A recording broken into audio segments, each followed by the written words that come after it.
ప్రతి మెసేజ్లో కూడా నేను మాట చెప్తున్నాను, దేవుని రాకడా, దేవుని రాకడా, దేవుని రాకడా.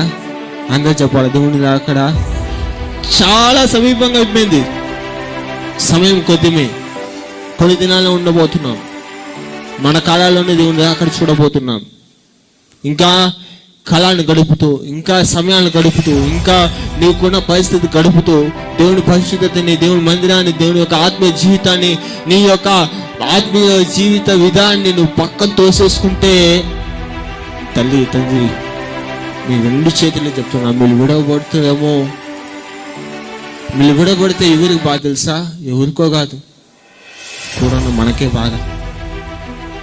నా పక్కన ఉన్న వాళ్ళు రాకపోతే నీకే బాధ, నీ ముందున్న రాకపోతే నీకే బాధ.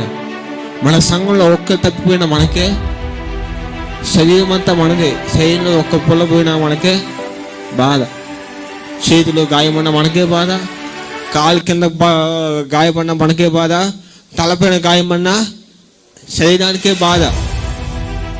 కాబట్టి ఈ అంత్యదినాల్లో ఉంటున్నావు, ఈ వాక్యం విన్న తర్వాతైనా నీ జీవితాలు ఏదైతే మార్చుకోవాలో దాన్ని మార్చుకో.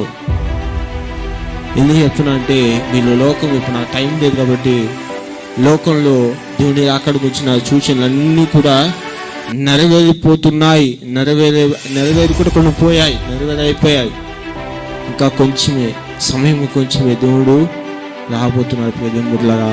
కాబట్టి కొంచెం దినాల్లో నేను చెప్పిన ఈ 3 పాయింట్, ఇంకా చాలా పాయింట్స్ ఉన్నాయి, కానీ ఈ 3 అంశాల్లో ఈ వారంలో మీ యొక్క జీవితాలు చక్కపరుచుకొని ముందుకు సాగిపోతే ఆయన రాకడలో ఎత్తబడే గుంపులో మన ముందును గాక. హల్లెలూయా, హల్లెలూయా.